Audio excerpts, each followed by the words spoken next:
Hello. Even though I'm a pagan, I still enjoy visiting a church, a chapel, or any other spiritual place.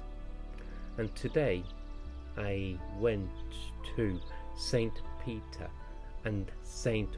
Paul's Church in Warsop in Mansfield.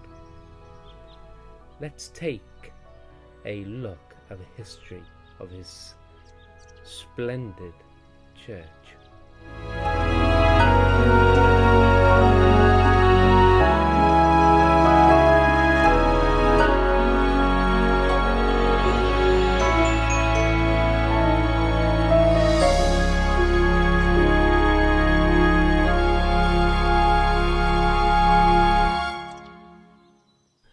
St. Peter and St.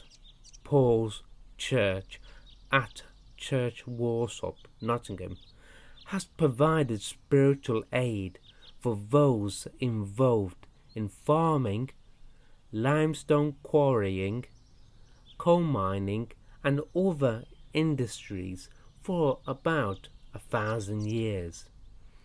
I happened to drive past this church quite by chance, and like I've said, what a splendid building it is. The church has had much intrigue over the years, from being mentioned in the Domesday Book of 1086 and as an essential sanctuary for coal miners during the strikes. As you enter the cemetery, you come to a beautiful war memorial which remembers men of the parish who lost their lives serving in the First and Second World Wars. 78 local men lost their lives in those two world wars. The memorial continues to be an essential attraction for the community and was restored in 2007. As you come through the arch, which is dedicated to a local man, Mr. John W Howell, who kept the local grocery shop on Clumber Street, you can't help but notice the regimented layout of the gravestones, which were moved to the edges of the churchyard to aid in easier maintenance. Historically, the northern churchyard was the final resting place for those of low status or dubious standing in the community. Yet a beautiful large tomb near the corner of the church has a sad, romantic tale to tell. The story, as I was told it, is about a local couple, George Parnell and Mary Newton, who fell in love, but Mary's family and friends did not consider the match a good one. The sweethearts were forbidden from marrying. Heartbroken, George fell ill and died at the age of 38 on March the 2nd, 1806. Mary lived for another 20 years, but finally, when she died, she remained true to her love and was buried in the same tomb as George. The church has continued to change over the years. Surprises have come to light as builders have worked on the church over the years.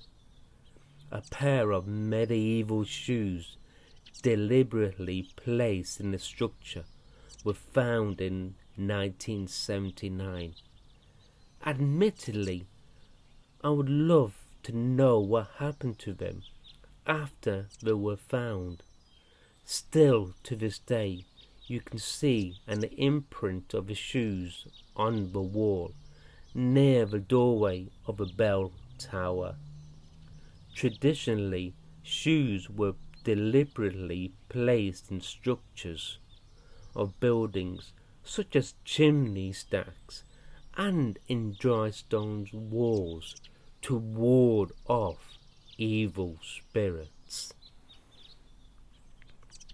I have tried to contact the church. Unfortunately, nothing came about it.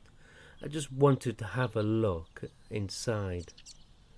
But this little documentary features on the people and the stonework, which has many interesting features, such as of gargoyles carved by the stonemasons as decorative waterspouts. They look down protectively from the church roof.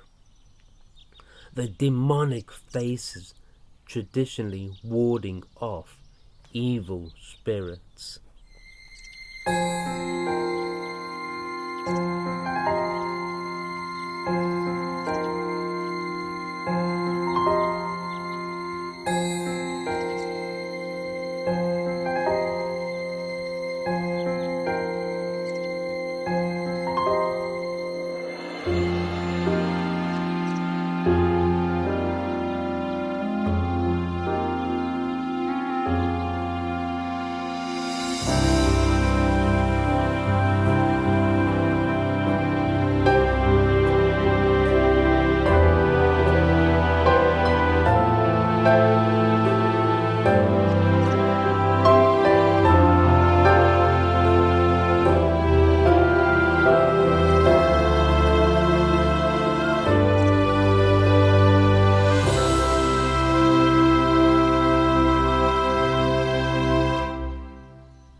From a distance, the Norman bell tower looks like any other bell tower, but it has some of the most interesting historical features.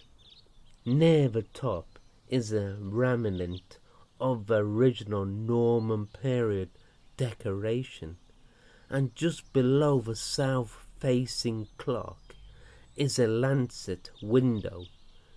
In the lintel of a lancet window, you can just make out a cross that could have been a grave marker used in the original churchyard. Having a drone and flying it responsibly around a church, you can see so many wonderful features that the eyes don't always see.